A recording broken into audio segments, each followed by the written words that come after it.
Following the United States' withdrawal from northeastern Syria last month, Turkish armies have invaded the territory under the guise of eliminating Kurdish terrorist groups and establishing a safe zone for Syrian refugees. But even after ending the siege, hundreds of thousands of ethnic Kurdish civilians have been displaced and hundreds more have been killed. Well, Israel, which has long been an ally to the Kurds, may not be able to physically defend these people from harm. But according to senior Israeli officials, Israel has been providing aid to the Kurds of northern Syria ever since the United States pulled out. אבל לישראל יש אכן אינטרס מובהק לשמור על כוחם של הכורדים והמיעוטים הנוספים באזור צפון סוריה כגורמים מתונים ופרו-מערביים שהוכיחו את נכסיותם פעמים רבות לאורך השנים, במיוחד בזמן הלחימה נגד דאעש. Deputy Foreign Minister Tzipi Hotovely revealed Wednesday that Israel has received many Kurdish requests for assistance, mainly diplomatic and humanitarian, and that Israel is responding to the call through a range of channels. But this is the first such confirmation that Israel is actually committing to Prime Minister Netanyahu's October promises to support the Kurds in Syria. And despite not giving any details regarding how Israel is supporting the Kurds in particular, Hotovely explains that helping the Kurds is a win-win for Israel and the region, especially since they've been instrumental both against the Islamic State and Iran. ההתמוטטות האפשרית של האחיזה הכורדית בצפון סוריה אינה תרחיש שלילי ומסוכן מבחינת ישראל. ברור לחלוטין שאירוע כזה יביא להתחזקות גורמים שליליים באזור בראשות איראן. But most importantly, Hotovely says that really this is a moral stand that Israel is proud to take. Israel has long been petitioning the international community to install stricter oversight over UNRWA, the international UN agency specifically designed to care for the welfare of Palestinian refugees. But after years of mismanagement and allegations of incitement to terrorism, among other major issues, Israel is now pushing for UNRWA's complete shutdown, with Israeli Foreign Minister Israel Katz saying that the renewal of UNRWA's mandate would be unreasonable and immoral.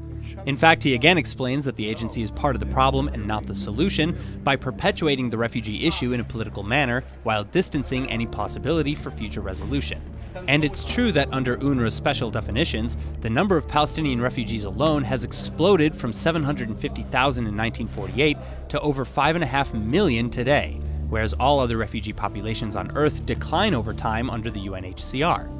Well, now, to make matters worse, just a few weeks ahead of the deadline to renew its mandate, UNRWA's Commissioner General, Pierre Kranbuhl, is resigning. The news comes amid investigations into allegations of misconduct and adds fuel to the Close UNRWA fire, with Israeli UN Ambassador Dani Danon saying that this compounds the reasons that UNRWA should be shut down and alternative models for refugees are considered.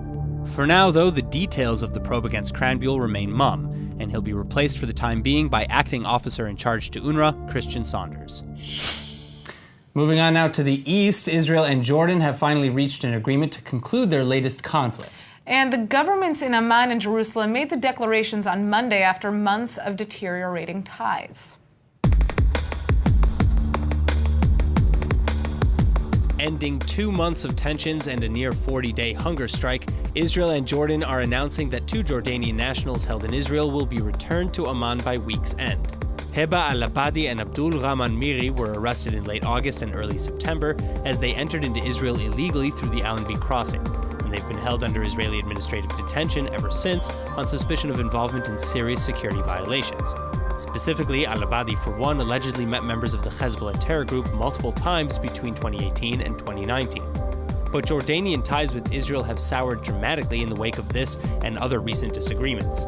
Amman even recalled its ambassador in Tel Aviv, Ghassan Majali, in protest over the detentions, while Jordanian Foreign Affairs head Nidal Tahani suggested taking a political prisoner of their own to place pressure on Jerusalem. But in any case, Israel has reached an agreement with Jordan regarding the exchange of Miri and Labadi, stating that Israel views the relationship with Jordan as a cornerstone of regional stability and will continue to act to ensure the region's security. It's now been 40 long years since the Iranian Revolution and 444-day hostage crisis that gave way for the modern Iran.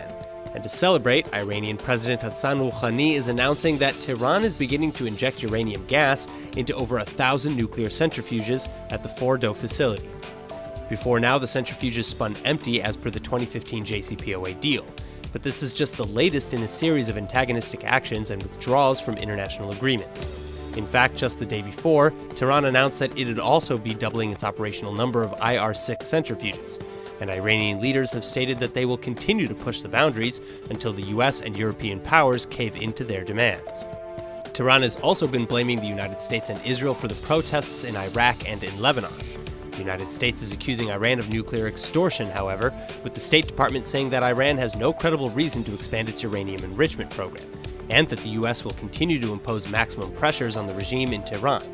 Similarly, the State Department's new report on terrorism, published Friday, again confirms that Iran is still the world's worst state sponsor of terror, and Prime Minister Benjamin Netanyahu vowed never to let Iran develop nuclear arms.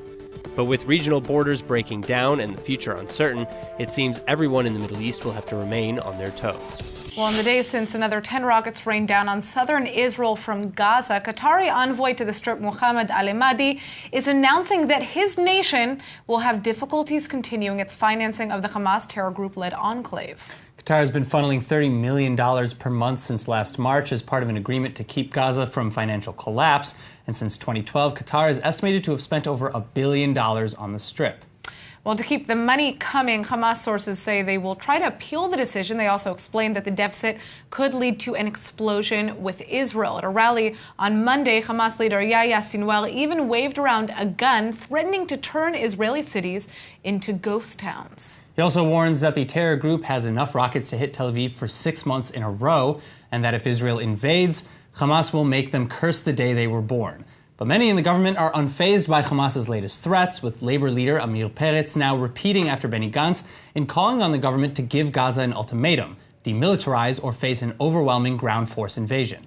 Similarly, Sderot Mayor Alon Davidi conveyed the feelings of the residents who are living in the city who have for years suffered under constant threat of rocket attack. And just this past weekend, they were hit again, with one rocket even destroying a family home. Davidi says that Israel is giving immunity to terrorists by not responding more seriously. Quote, "It's been high time for a while to put an end to this routine emergency reality via a wide-scale military operation in Gaza, including assassinating Hamas leaders." All hands are on deck and on high alert Sunday morning as the IDF prepares for an escalation in violence from the Gaza Strip following yet another weekend of rockets. Beginning Friday evening, just as Israelis were sitting down for Shabbat dinner, at least 10 missiles were launched from the Hamas-run enclave, setting off alarms and the Iron Dome system.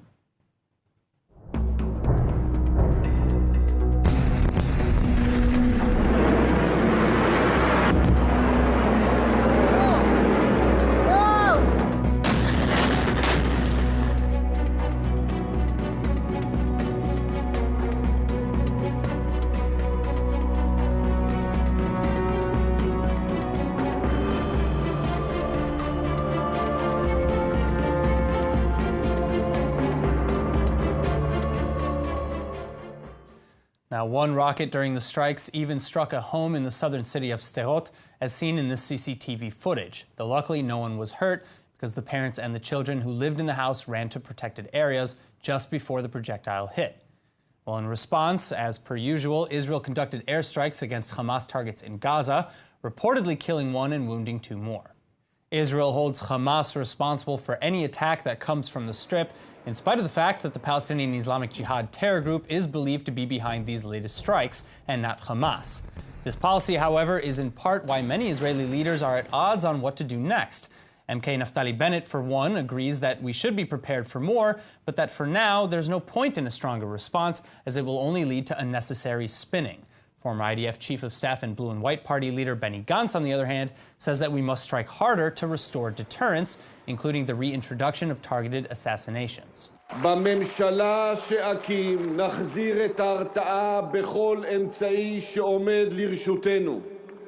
ראשי החמאס יישאו באחריות אישית, מפקדות החמאס יושמדו, תקופת ההפלגה תתקיים אם לא יהיה שקט מוחלט בדרום.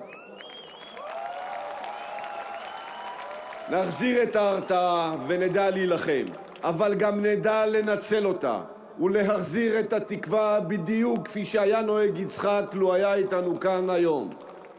Either way, many defense experts are starting to suspect Iranian proxy and Palestinian Islamic Jihad leader in Gaza, Baha Abu al-Atta, of orchestrating the latest string of attacks, meaning that something will likely have to be done soon one way or another, and attacking Hamas alone may not be enough. But back in politics, it's day 12 of Benny Gantz's historic bid to form a government in Israel, and it seems like talks are finally moving forward, even if just at a crawl's pace. Not too surprising is that the majority of the public supports these negotiations, according to a new survey by the Israel Democracy Institute. Now, the report released on Sunday claims that a 62% majority of Israelis would support their respective parties in joining a coalition under the Blue and White Party and its chairman Benny Gantz, including nearly half of voters on the right, the Joint Arab List, and even the Likud. Supporters of the religious Jewish parties were more reluctant, however, over sitting with Blue and White's number 2, Yair Lapid. But the thing is that while 62% supported unity under Gantz and 53% supported unity in general, the report also found that the reason wasn't necessarily support for Blue and White. Rather, it's simply an aversion to third elections.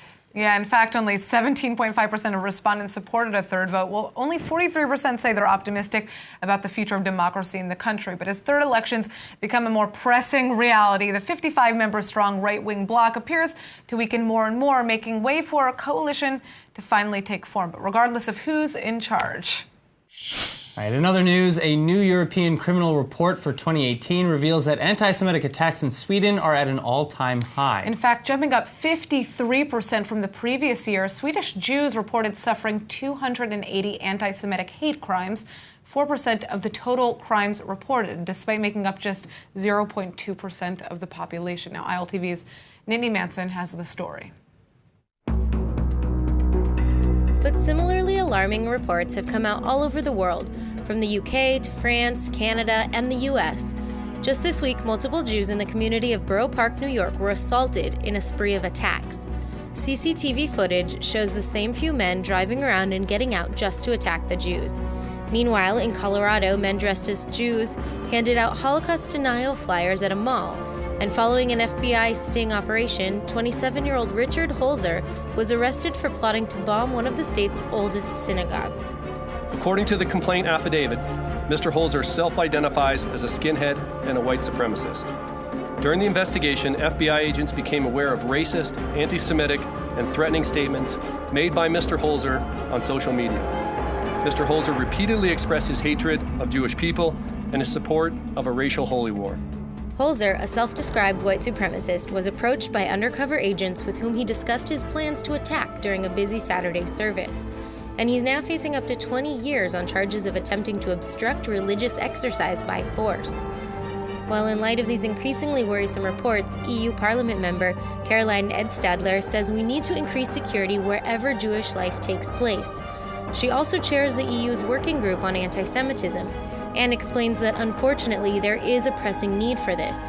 We can argue about whether police in front of synagogues is good or bad, but it is clearly a necessity.